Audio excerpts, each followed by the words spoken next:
Supervisor আমাকে চাকরির ক্ষেত্রে বিভিন্ন সুযোগ সুবিধা দিত এবং কিছু কাজ না করলে ওভারটাইম দিতে। তখন আমি বুঝতে পারলাম যে সুপারভাইজার কেন আমাকে এত সুযোগ সুবিধা দিচ্ছে। নিশ্চয়ই আমার প্রতি তার কোনো উদ্দেশ্য আছে, তা না হলে আমাকে এত সুযোগ সুবিধা দিত কেন? আরও তো অনেক মেয়ে আছে, তাদের তো কোনো সুযোগ সুবিধা দেয়নি। যেহেতু সে আমাকে অনেক সুযোগ সুবিধা দিচ্ছে, তাই আমি সবসময় ভাবতাম সে আমার কাছে কি চাইত। সে অনেক সময় বলতো, তোমার এত কাজ করার দরকার নেই, অন্য শ্রমিকরা তো ঠিকমতো কাজ করছে, আর কেউ যদি তোমাকে কোনো কিছু বলে তাহলে আমাকে জানিও।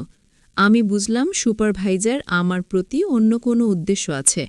পরবর্তীতে যখন করোনা আসার সময় হয়ে আসছে, তখন আমাদের গার্মেন্টস থেকে অনেক কর্মী ছাঁটাই হয়ে করে দিল, আর তার মধ্যে আমিও পড়ে গেলাম।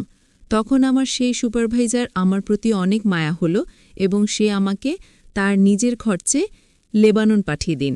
কিন্তু আমার তো তেমন বয়স হয়নি, বাইরে যেতে হলে 18 বছর বয়স লাগে, আর তাই সুপারভাইজার আমার বয়সটা বাড়িয়ে নিলেন। আমার বয়স ছিল মাত্র 13 বছর, আর 13 বছর থেকে 18 বছর বানিয়ে নিল। কিন্তু আর এই লেবাননেই দিয়ে আমার জীবনের ঘটে এক দুর্ঘটনা। লেবাননে আমি একটি বাসাবাড়ির কাজ পেলাম। সেই বাড়িতে আমার যে শেখ ছিল তার 3 ছেলে এবং সে নিজে এবং তার 4টা বউ ছিল। প্রথমে আমি বুঝতে পারিনি যে সাধারণত ওদেরকে 2-3টা করে বউ থাকে।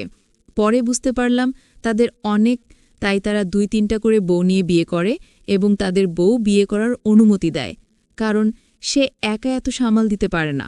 তাই লেবাননে যাওয়ার পরেও সেই শেখ এবং তাদের 3 ছেলের নজরে আমি পড়ে গেলাম। কিন্তু প্রথম টাইম আমি জানতাম না যে প্রবাসী সাধারণত মেয়েদের সাথে এরকম করা হয় এবং কিছু বলাও যায় না। যদি কিছু বলে দিই তাহলে বিভিন্ন রকম মিথ্যা মামলা দিয়ে জেল হেঁচেতে পাঠিয়ে দেয়। এই বিষয়টি আমি অন্যান্য প্রবাসী মেয়েদের থেকে জানতে পারলাম। তো যাই হোক বন্ধুরা, এরপর আস্তে আস্তে সংযুক্ত আরব আমিরাতের শেখ এবং তার ছেলেদের নজরে আমি পড়ে গেলাম। এমনকি তারা বিভিন্ন স্থানে বেড়াতে গেলে আমাকে গাড়িতে করে নিয়ে যেত। তাদের বোধেকে বলতো যে ওকে দরকার আছে বিভিন্ন রকমের চা নাস্তা বানানোর জন্য, এই বলে আমাকে বিভিন্ন জায়গায় নিয়ে যেত। এরকম করতে করতে একসময় তারা আমার দিকে অন্যরকমভাবে চেয়ে থাকত এবং বলতো, কুল্লু বাঙালি মিনামেলা, অর্থাৎ তারা বলতো যে প্রত্যেকটা বাঙালি মেয়ে অনেক সুন্দর। তো একদিন তারা আমাকে নিয়ে 2 দিনের একটি সফরে বের হলো। সেদিন শুধু সে ছিল আর তার ড্রাইভার আর আমি। তারপর আমি আসিনে পিছনের সিটে বসলাম আর ড্রাইভার গাড়ি ড্রাইভ করতে থাকলো। এক পর্যায়ে সে আমার দিকে অদ্ভুতভাবে চেয়ে থাকতে শুরু করল, কিন্তু আমি কিছু বলতে পারলাম না, কারণ এর আগেও আমি শুনেছি যে প্রত্যেক সেখানেই তাদের বাড়ির কাজের মেয়েরা তাদের সকল কথা শুনতে হয়। যদি তাদের কথা না শুনি এবং পুলিশকে ইনফর্ম করলে মিথ্যা মামলায় ফাঁসিয়ে দেওয়া। তাই আমি ভয় পেয়ে গিয়ে আমি তাকে কিছু বলতে বলিনি এবং বলার সুযোগ দেয়নি আমায়। আর গাড়ির মধ্যে একটি পর্দা টানিয়ে দেয়। আমি তাকে জিজ্ঞেস করলাম, পর্দাটা নাচছেন কেন গাড়িতে? সে বলল, সামনে মরুভূমি, প্রচণ্ড বাতাস আসতে পারে। আমি তার কথা শুনে প্রচণ্ড ভয় পেয়ে গেলাম, কিন্তু ভয় পেয়ে কোনো লাভ নেই। তখন আমার কাছে পুরো দুনিয়া একদম অন্ধকার হয়ে গেল। মনে মনে হচ্ছিল আমি আর পৃথিবীতে বেঁচেই নেই, এতটা কষ্ট এবং অসহ্যকর মনে হচ্ছিল। কিন্তু সেই ক্ষেত্রে বিষয়ে কোনো খেয়াল করল না। আমি বেঁচে আছি নাকি মরে গেছি এই বিষয়ে তার কোনো খেয়ালই রইল না। এক পর্যায়ে আমি অজ্ঞান হয়ে গেলাম। প্রায় 3 ঘন্টা পর আমার হুঁশ আসলো এবং আমি দেখলাম যে আমার অবস্থা একদম কাহিনী, অর্থাৎ আমার শরীর এমন হল উঠে দাঁড়ানোর মতো শক্তি আমার ছিল না। কিন্তু কিছু করার নেই, নিজের শেখ বলে কথা। আর আমাদের আজকের সফর তো ছিল প্রায় 400 কিলোমিটার দূর। এই 400 কিলোমিটার সফর অবস্থায় শেখ আমার সাথে। তারপর আমি একটি নির্দিষ্ট স্থানে পৌঁছালাম। তারপর আমি সেই স্থানে পৌঁছানোর পর অসুস্থ হয়ে গেলাম। তারপর লেবাননে সে আমাকে একটি প্রাইভেট মেডিকেল হসপিটালে ভর্তি করলুন এবং 2 দিনের মধ্যে আমাকে সুস্থ করে তুললুন। অতঃপর সে আবার সেখান থেকে ফেরার সিদ্ধান্ত নিলেন এবং আমরা আবার গাড়িতে উঠে বসলাম। কিছুক্ষণ আসার পর সে আমায় বলল, কেমন লাগলো আজকের সফর? সে গাড়ির আবার পর্দা টানিয়ে দিল।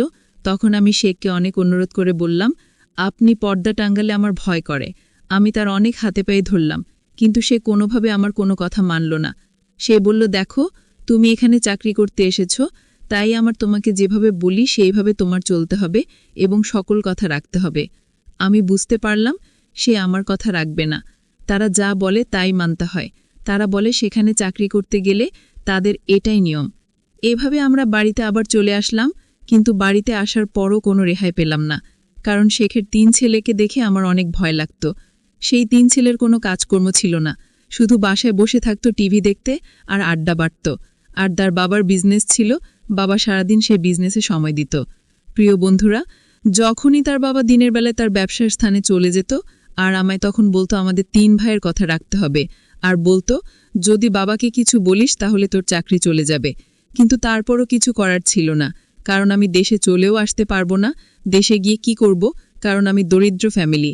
বাড়িতে গেলে আমি আর ও আমার পরিবারের বোঝা হয়ে দাঁড়াবো। তাই যাতে পরিবারের বোঝা না হয় এই জন্যে আমি চাকরি করতে চাই। প্রিয় বন্ধুরা, এভাবে সংযুক্ত আরব আমিরাতের শেখ এবং তার ছেলেরা আমার দিকে সবসময় এক অন্যরকম দৃষ্টিতে চেয়ে থাকত।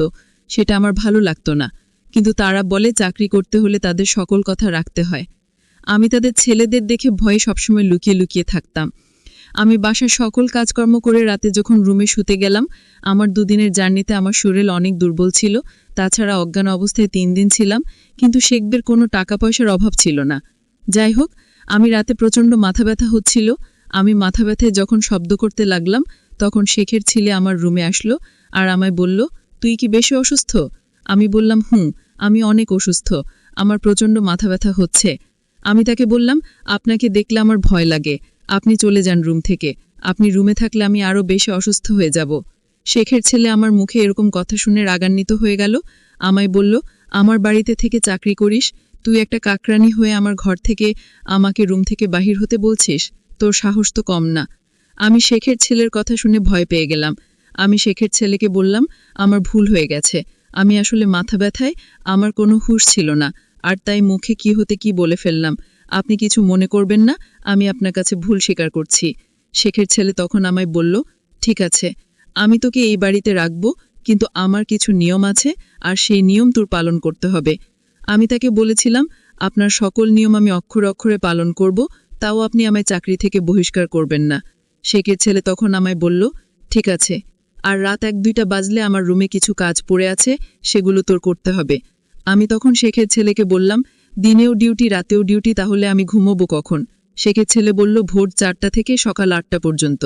আমি যদি এখন না করি তাহলে হয়তো আমার চাকরি থাকবে না, আর তাই তার এই নতুন নিয়ম মেনে নেওয়া ছাড়া আমার কোনো উপায় ছিল না। আমি তখন শেখের ছেলেকে জিজ্ঞেস করলাম, আপনার রুমে রাত 1-2টার সময় কি করতে হবে? তখন সে বলল, আমি যদি তোকে বলি তুই শুয়ে থাক, তাহলে তুই চুপ করে শুয়ে থাকবি, কোনো কথা বলতে পারবি না। আমি শেখের ছেলেটা বললাম, শুয়ে থাকলে কি আমার ডিউটি হবে? সে বলল, শুয়ে থাকার পর আমি তোকে যা আদেশ করি তাই তোর পালন করতে হবে। আমি আমতা আমতা করে বললাম, ঠিক আছে, আপনি যা বলবেন তাই হবে, তবে আজ আমি অনেক অসুস্থ, আজ রাতটা আমার রুমে আমায় ঘুমোতে দিন, কাল থেকে আমি আপনার রুমের দায়িত্ব পালন করব, আপনি যা বলবেন তাই হবে। শেখের ছেলে আমায় বলল, ঠিক আছে, যা ঘুমা, আজ তোকে সুযোগ দিলাম। শেখের ছেলের কথা শুনে আমার একটু স্বস্তি মনে হলো। আমি আমার রুমে ঘুমোতে গেলাম। আমি রুমে গিয়ে ঘুমিয়ে পড়লাম। এরপর আমার সাথে যা ঘটেছিল তাতে আমার বেঁচে থাকার ইচ্ছাটাই হারিয়ে ফেলেছি। প্রিয় বন্ধুরা, গল্পটি ভালো লাগলে অবশ্যই কমেন্ট করে জানাবেন, আর নিয়মিত এমন আলাদা স্বাদের গল্প শুনতে ভিডিওটিতে লাইক এবং চ্যানেলটিকে সাবস্ক্রাইব করে সাথেই থাকুন। আর হ্যাঁ, নোটিফিকেশন বেলটি অল করে রাখবেন, যাতে পরবর্তী গল্প সবার প্রথমে আপনাদের কাছে পৌঁছে যায়।